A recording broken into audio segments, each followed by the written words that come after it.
Okay, so let's get into this. Memorial Day.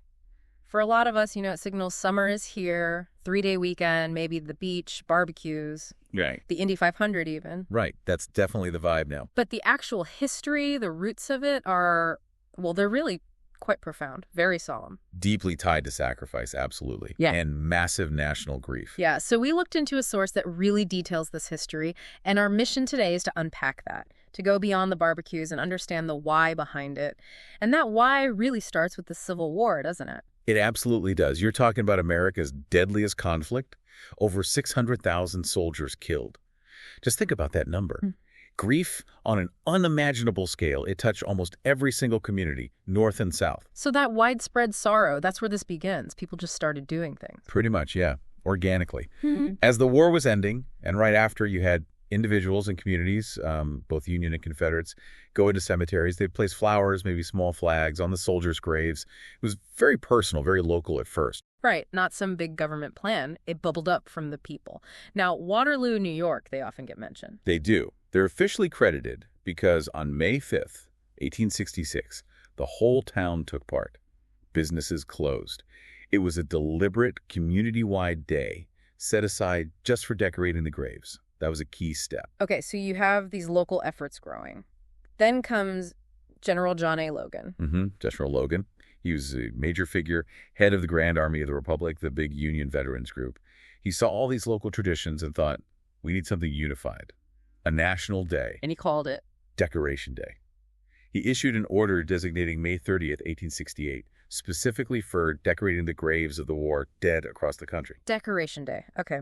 And that first national observance in 68 at Arlington National Cemetery. That sounds like it was quite something. It really was. Reports say 5,000 people attended. Think about the setting, Arlington itself, steeped in history. And they decorated 20,000 graves. What's fascinating, you mentioned this earlier, is that included both Union and Confederate soldiers' graves. Yes, at that first ceremony, which is, well, it's a powerful image, especially considering how raw the feelings still were. Definitely complex. And some big names were there too, right? Like future presidents. That's right. Ulysses S. Grant was there, James A. Garfield too. It signaled national importance from the start. So Decoration Day starts to spread. Ceremonies pop up at Gettysburg, Antietam. Exactly. Throughout the later 19th century, it becomes more established, and gradually people started calling it Memorial Day more often than Decoration Day. But it wasn't instantly unified. You pointed this out. The war wounds, they ran deep. Yeah. Many southern states didn't adopt May 30th initially. They saw it as, a northern holiday, a Union victory thing. So they established their own Confederate decoration days, often on different dates linked to their own history.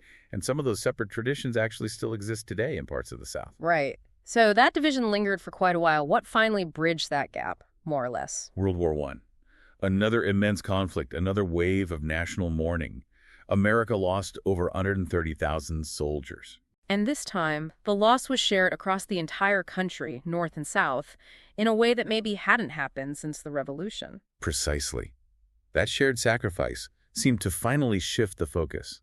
After World War I, Memorial Day, still mostly observed on May 30th then, was broadened.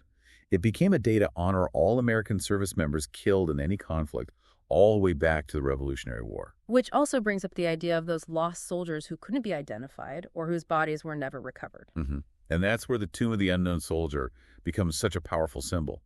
The first unknown was interred at Arlington in 1921 on Armistice Day, that annual wreath-laying ceremony by the president or vice president. It's a focal point, a way to remember everyone who made that ultimate sacrifice, especially those whose names we don't know. Okay, fast forward a bit. The holiday we know now, the last Monday in May, that came later? Yeah, that was 1971. Congress made Memorial Day an official federal holiday and, at the same time, moved it as part of the Uniform Monday Holiday Act. That created the 3-day weekend that we're all so familiar with today. But even with the date change and the Summer Kickoff Association, the core meaning is still there. You still see the parades, the vigils. Absolutely. Veterans groups, communities, families, they still gather specifically to remember and honor those who died in service. That tradition continues. So quite a journey. From those spontaneous acts of mourning after the Civil War through Decoration Day, the divisions, the unification after World War I, to the federal holiday we have today. It really is a long and layered history. So maybe next time you're enjoying that long weekend, it's worth taking just a moment to think about that depth, the sacrifice, the history, the evolution of how we remember. Which kind of leads us to a final thought for you, the listener. How does knowing this more complex, sometimes even conflicted, history of Memorial Day change how you might think about it or even observe it this year?